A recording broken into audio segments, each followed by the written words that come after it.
Olá pessoal, meu nome é Rodrigo Fontinelli, eu sou professor de auditoria do Cátedra e primeiramente gostaria de agradecer a vocês o interesse pelos nossos cursos online. Vocês podem ter certeza que esse curso foi desenvolvido para dar a você concurseiro, a você candidato a ingressar no serviço público, condição de resolver qualquer questão de auditoria das principais bancas do país, tá? Seja ela CESP, ESAF, CESGran Rio, Fundação Getúlio Vargas, Fundação Carlos Chagas, entre outros.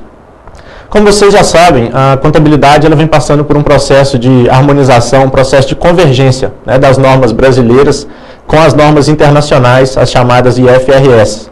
E a auditoria, por ser uma técnica contábil, ela também está passando por esse processo de convergência, de harmonização, né? Dessa forma, o Conselho Federal de Contabilidade vem editando, desde 2009, novas normas técnicas e profissionais de auditoria, tá? As chamadas NBC-TAs e NBC-PAs. Que vão ser o objetivo primordial do nosso curso aqui. Aí vocês vão me perguntar, professor, eu já tinha um contato anterior com a auditoria, já conhecia a NBC-T11, que era a norma de auditoria vigente até 2009, e então esse conhecimento todo que eu tinha já não vale mais nada, eu tenho que esquecer, tenho que começar do zero? Não, tá? Muito pelo contrário.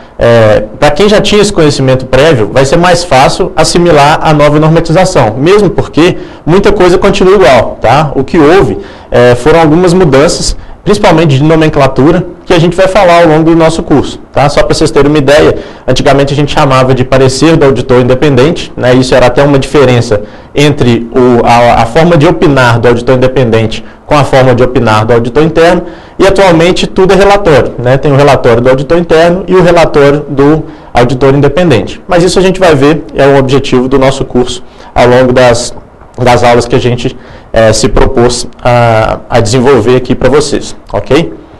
Vamos falar um pouquinho, então, do objetivo principal do curso online de auditoria do Cátedra, é preparar os alunos para resolver todas as questões de auditoria das principais provas de concurso do país.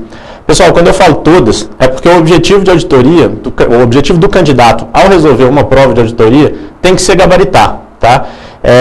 Outras provas, outras disciplinas, como direito, contabilidade pública, orçamento, eu até entendo que se o candidato tira 70%, 75%, 80%, ele foi bem, tá? Mas em auditoria a gente não pode ter esse luxo, não. Em auditoria, pessoal, esse percentual ele tem que ser maior, tá? A auditoria é uma disciplina bastante intuitiva, como a gente vai ver ao longo do curso. Então, a gente tem que, se não gabaritar, tem que errar o mínimo de questões possíveis para conseguir ser bem sucedido nesses concursos, principalmente nos mais concorridos do país. Então, ao longo do curso, a gente vai resolver bastante questões da Receita Federal, né, da prova da banca da ESAF, concursos das áreas fazendárias, estaduais e municipais, tá? Principalmente do Rio de Janeiro e São Paulo, que a gente chama de ICMS e ISS. Concurso da Petrobras. Petrobras tem feito concursos quase que anuais, né? Então a banca geralmente é a CESGran Rio. A gente vai resolver bastante questões também dessa banca e das provas da Petrobras, 2008, 2009, 2010 e 2011. Concursos como TCU, CGU, Tribunais de Contas Estaduais, Banco Central, Senado Federal e Câmara dos Deputados. A gente sabe que o foco desses concursos é auditoria governamental e não auditoria independente, mas a nossa matéria, ela sempre consta nos editais, tá? E sempre vem algumas questões de auditoria independente, por isso que a gente vai falar para vocês, vai trazer para vocês essas questões e comentar sobre todas as alternativas. E algumas questões de tribunais também, Tribunal Regional do Trabalho, Tribunal Regional Eleitoral, entre outros, tá? São questões principalmente de analista judiciário que cobram a matéria de auditoria independente, e a gente vai ver como essas bancas, como esses concursos abordam a nossa disciplina, ok? Vamos falar um pouquinho do que será abordado ao longo do nosso curso. A gente vai falar de normas gerais de auditoria, tá? Os conceitos e objetivos de auditoria, a estrutura normativa vigente, a gente vai fazer um paralelo, o que a gente tinha antes e o que a gente tem agora, tá? São as NBC-TAs e PAs que eu já falei. Os princípios da contabilidade, atualmente são 6, anteriormente eram 7, a gente vai falar um pouquinho, embora não seja o foco principal da nossa disciplina, porque isso vocês vão ver em contabilidade, mas como cai, às vezes, questões de princípios em auditoria, a gente vai dar uma pincelada nesse ponto também. Tipos de auditoria, a gente vai falar dos principais e a distinção entre eles. E ainda dentro de noções gerais sobre auditoria, requisitos para exercício da auditoria. Tá? A gente vai falar de ética, entre outros requisitos, ceticismo profissional, julgamento profissional, entre outros requisitos do auditor. Um segundo tópico vai ser auditoria interna. A gente vai falar das normas aplicáveis à auditoria interna, tanto profissionais quanto técnicas, e fazer uma distinção entre auditoria interna e externa, que é a auditoria chamada também de independente. Isso cai bastante em prova, tá? A banca geralmente ela quer saber se você entendeu o que é uma auditoria interna e o que é uma externa. Então a gente vai tratar desse assunto aqui também. Normas profissionais do auditor independente, ética profissional, responsabilidade legal, independência. Independência é um assunto que também é bastante cobrado, e inclusive tem uma norma brasileira de contabilidade profissional de auditoria, que é a 02, só para esse assunto, tá? Sigilo, educação continuada, supervisão e controle de qualidade, também vão ser temas dos nossos encontros. Vamos falar de conceito de controle interno. Dentro de controle interno, conceitos e definições, os princípios do controle interno. Vamos falar um pouquinho dos 5 componentes do controle interno introduzidos pelo COSO, isso também tem sido bastante cobrado. E como se avalia o controle interno, tá? As principais características desse processo de avaliação. Depois a gente vai passar para normas de execução dos trabalhos de auditoria. Dentro disso, o que a gente vai abordar? Planejamento de auditoria, tanto independente quanto auditoria interna. Materialidade, os conceitos de materialidade e relevância.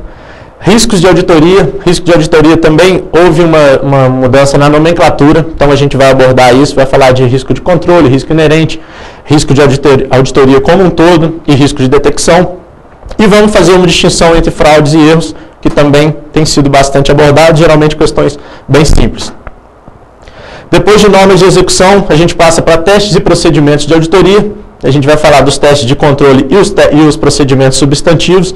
Antigamente eram chamados de testes de observância e testes substantivos. Falar de evidências de auditoria, os requisitos para uma evidência ser suficiente e ser adequada. E abordar as técnicas de auditoria, tá? Também chamadas de procedimentos de auditoria no sentido estrito sensu. Quando falar de amostragem, a gente vai abordar a amostragem estatística e não estatística ou não aleatória e falar um pouquinho dos tipos de amostragem. Em relação à documentação de auditoria, antigamente chamada de papéis de trabalho, a gente vai conceituar, falar um pouquinho das características principais e os tipos de papéis de trabalho existentes, tá? Em relação à utilização do trabalho de outras pessoas, a utilização do trabalho do auditor interno, de especialista e de um outro auditor independente também é objeto da nova normatização, então a gente também vai falar. Conclusão de auditoria, a gente vai falar da opinião do auditor, o que eu falei anteriormente no começo da apresentação, mudou de parecer para relatório, então a gente vai trazer as principais mudanças que houve nessas opiniões. Vamos falar da modificação nessa opinião do auditor e a inclusão de um parágrafo de ênfase na opinião do auditor.